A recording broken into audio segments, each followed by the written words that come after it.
Hi, I'm Jeremy. Thanks for checking out this video. I got my first radio job in 1985. And I started, I was working at a radio station in Oklahoma, and my first job was I wrote copy. I wrote commercial copy.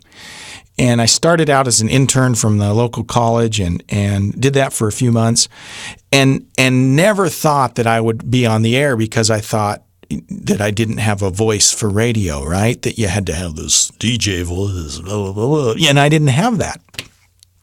Well, a funny thing happened. I had only been working at the station a few months when the overnight guy left.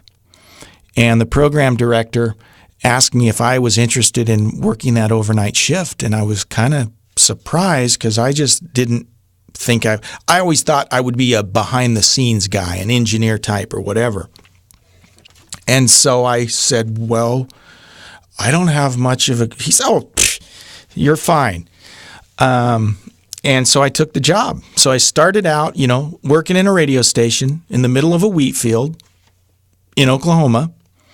All by myself, right? Midnight to 6. And I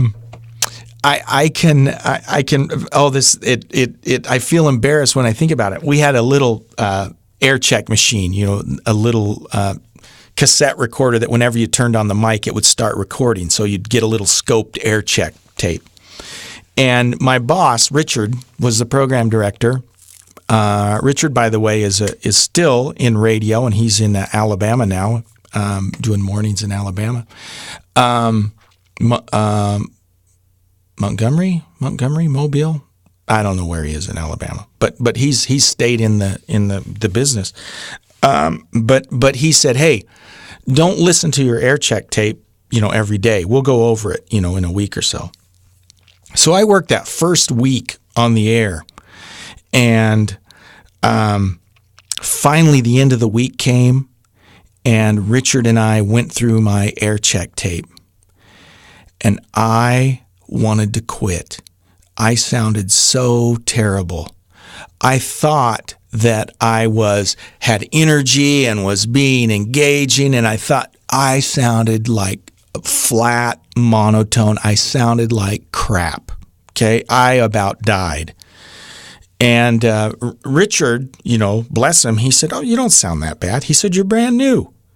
And he continued to work with me. And one of the things that I learned from Richard was, you got to smile. And we had a big 100,000 watt FM transmitter, that was on site. It was kind of scary, especially during thunderstorms. And we got a lot of those in Oklahoma. But just through the glass from where the control room was, 15 feet away, here's the transmitter. Anyways, we had this big glass window, and I could see my reflection in that.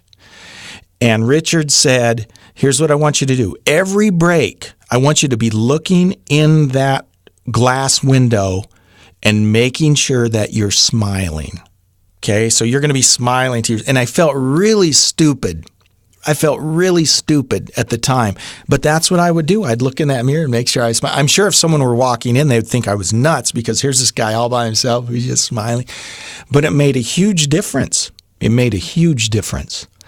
And so I always throw that out when I'm talking to folks, whether in a work setting, if I'm using folks that are helping on audio for something or in a video even, I'll say, you got to kind of exaggerate some of these things because especially when you're just hearing the voice, you don't have the visual to go along.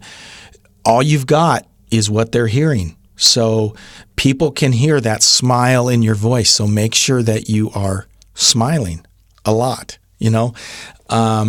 almost to the point of in your mind, you probably think you're going over the top. But when you actually listen back, you realize you really weren't. Okay? So simple tip. I know it's probably not the first time you've heard it, but it works. If you want to add a little energy, pep to your reads, if that's what the script calls for, right? Smile. If you got to put a mirror up, right? But make sure you are smiling, a great big smile, because people can hear that in the voiceover, whether you're smiling or not. They can hear your posture. They can tell if you're sitting up. They can tell if you're sitting back. So that's important. Smile, smile, smile. Thanks for watching. If you haven't subscribed yet, please do so. Thanks. Bye-bye.